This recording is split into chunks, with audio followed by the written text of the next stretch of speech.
Timer Sports, Myra's here. Myra? He's coming home. We were singing off camera, Joe. It started 2 years ago with Tanner Glass. Last year it was Byron Bitts.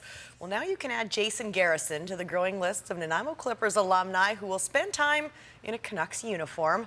Garrison is coming home after signing a 6-year deal with the Canucks yesterday. You know, I really look forward to playing in Vancouver, and you know, that's where I'm from, and you know, it's definitely something that I'm really excited about, and I can't wait for it to start. Well, it's not like Garrison isn't getting paid well to be in Vancouver. His 6-year deal is worth $27.6 million. That's quite a jump from the $700,000 he made the last 2 seasons in Florida.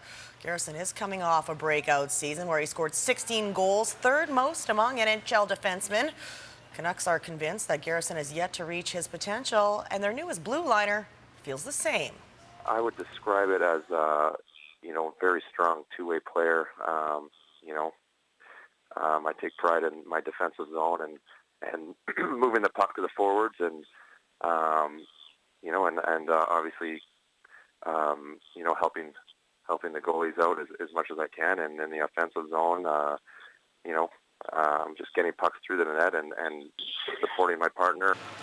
Well, there is talk that Garrison could fit nicely with Alex Edler as the Canucks' #2 pairing. He already knows David Booth, Keith Ballard, and Chris Higgins from playing in Florida, and he went to Minnesota Duluth with Mason Raymond. It was the 2 years that he spent in the Nanaimo Clippers organization that earned him that college scholarship. Jason was still playing Junior B when he was 18, believe it or not, but became an integral part of the Clippers' run to the Royal Bank Cup in '04. Was named a League All-Star in '05. Michael Olson, the then captain and now assistant coach of the Clippers, says the Canucks not only get a workhorse of a player, they also get a player of great character. He's one of those late bloomers that all of a sudden he's living his dream. He gets to be a Canuck now for the next 4 years, and it's pretty cool and nice to have another Clipper actually in our market at once again, and playing just across the water for the Canucks, and you know, it gives our fan base you know, something you know, even more cool to watch this, other than the young men that suit up for the Clippers, but to see the progress of a very you know, established player, and one of the greatest Clippers of all time, probably to suit up and play for us. So it's pretty cool. There's Jason right there in the back row, the humble guy that he is, sitting back there, you know, waiting to be an impact player for us. He's a great story for all the young kids that may have been told they're too small or too slow, but you know, continue to work at it, you know, progress, and you never know where it's going to get in. And for Jason's case, it's landed him in the NHL, and it's landed him a childhood dream. Olson not only played with Garrison in Nanaimo, he also played against him in college. Knows firsthand about the booming slap shot that the 27-year-old likes to unload from the blue line. I remember playing against him in college, and one of my assignment was on the penalty kill was to try and take away his shot, and I was like, oh my God, I'm gonna have my ankles broken. I've never seen a guy shoot the puck the way he does. You can put it within, you know, a 2-foot radius behind him or in front of him, and he's gonna tee off.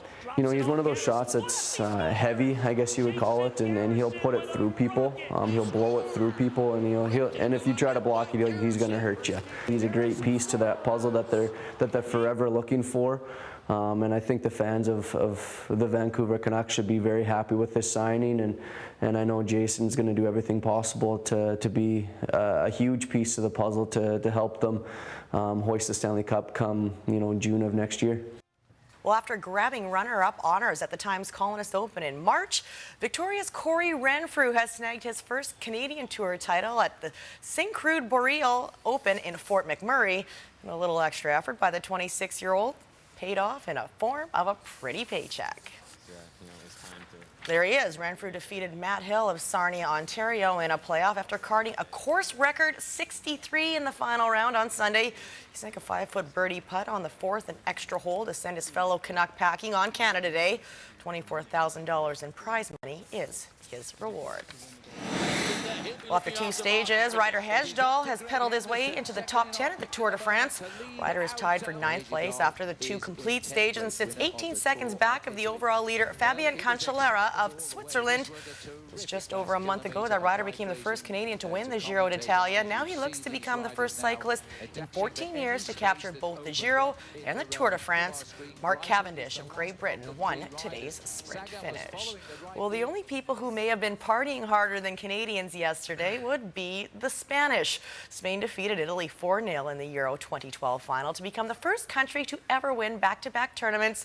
The Twitterverse exploded when Spain netted their 4th goal. 15,000 tweets per second were fired off by users, setting a new sports record on the social networking site. Well, finally tonight, could you imagine Joe Perkins seeing Canada's most celebrated basketball player playing out his NBA career in Canada? Well, the Toronto Raptors gave Steve Nash 36 million reasons to consider making the move to Toronto. A lucrative 3-year deal was presented to the 2-time NBA MVP by GM Brian Colangelo, the same man who wooed Nash from the Dallas Mavericks to Phoenix, so you never know, it could happen. With this deal missing one very big item, that is a chance for Nash to shoot for an NBA championships. The Raptors, unfortunately, have missed the playoffs for 4 straight seasons. Because they need Nash. I don't know why they rule that out so early. Well, because they've missed, I don't know. I don't even know any amount of Nash is going to help them for the next couple years. I can imagine it. They're in a rebuilding decade. It'd be nice. Yes. All right, thanks, Myra. You're welcome.